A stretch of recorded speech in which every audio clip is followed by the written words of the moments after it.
So let me preference this video by saying that this is my opinion, and if you don't like it, then tough shit. There's a huge part of the fandom that will absolutely go apeshit over the fact that I am dropping their favorite show. But Jake, how dare you say that it sucks? You suck!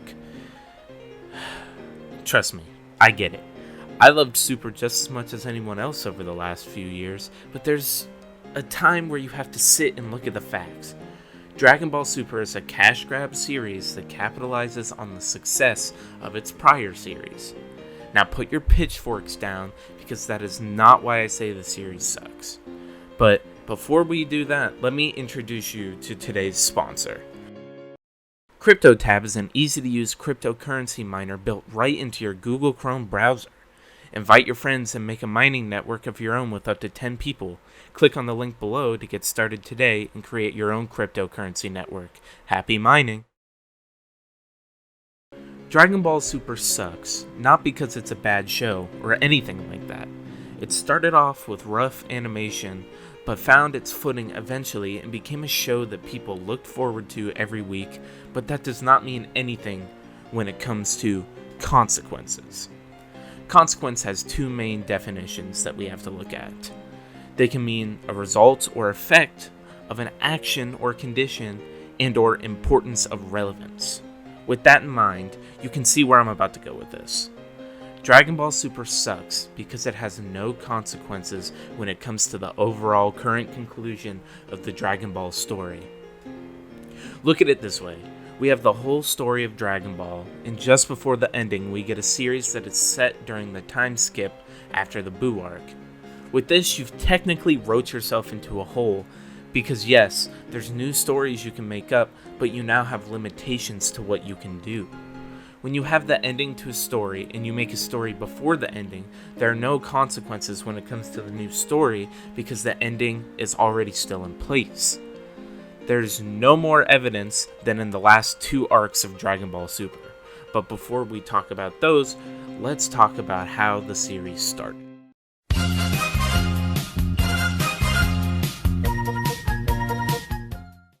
So, the series starts off with a retelling of the last two Dragon Ball Z movies.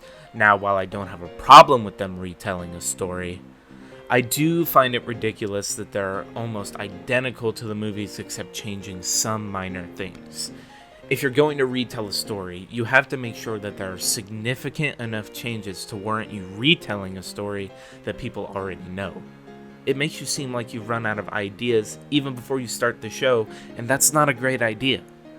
Now after this, we got the ever so forgetful Universe 6 tournament arc. This arc is okay in the mind of most people who look back on it, but all it really does is expand the lore a bit more of the series. We learn that there are other Saiyans in another universe still on planet Sadala, and Frieza's race also exists in that universe as well. I'm always down for lore expansion, but this arc only serves to give you a taste of what is to come later in the series, and ooh boy, just wait till we get there. Now, we start with one of the most fan service arcs that have ever existed in the Dragon Ball anime or manga.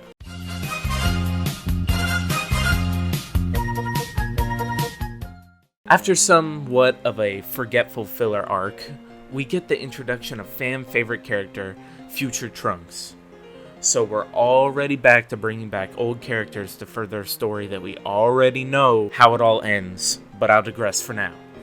So, after bringing back Future Trunks, we learn that someone who looks exactly like Goku is coming to destroy Earth. No, even though maybe that would have been a better story to adapt, we get Evil Goku. From here we get a somewhat confusing plot, but what makes this arc suck is the fact that you get a MacGuffin right at the beginning of the arc. If you don't know what I'm talking about, then you will in a minute. Now, I could make a whole video talking about the things that are wrong with this arc, but I'm going to break it down very quickly for you. Villain with generic ass motivation that is furthered by getting his ass beat. Time travel shenanigans because duh, Future Trunks. The destruction of Goku's character.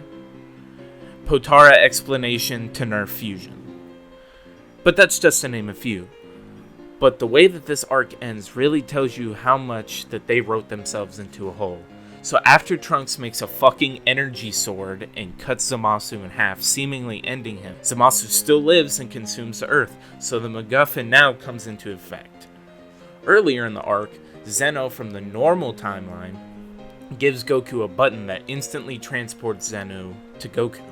Now, I'm not going to explain who Zeno is because if you're watching this video, you should already know by now. The story is written to the point to where everybody basically loses and they just destroy the timeline.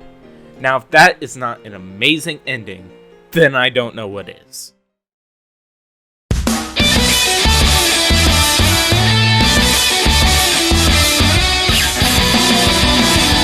Now I can already hear the keyboards typing and the guns being loaded because this is the one arc that everybody loves. I'm going to tell you right now that this arc is the best one in Dragon Ball Super. But guess what? That's not impressive. What makes this arc the worst is the outcome they want you to believe could happen. So let me explain. Zeno saw the Universe 6 tournament and thought it would be fun to organize another tournament. Universes fight because they want to survive and not be destroyed by Zeno. Universe 7, of course, is concerned because their mortal level is low compared to others. Now, a tournament in Dragon Ball is something that is always awesome, but when the cost is the destruction of your universe, that's where this arc sucks.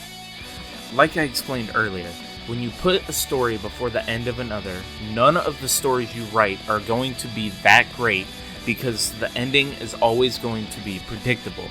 Some of the most pivotal scenes in this arc are not really effective because we already know that they don't matter. I won't even go into the main antagonist of this arc because that's another one of those I can make a whole It Sucks video about. This arc would be way more interesting if it was set after the end of the previous series. But in the end, what we got was an ending that we knew the outcome to. Now, while I ripped into this series just a little bit, I really did enjoy it every week because even though we know the ending, we didn't think of the end of Z while we were watching it.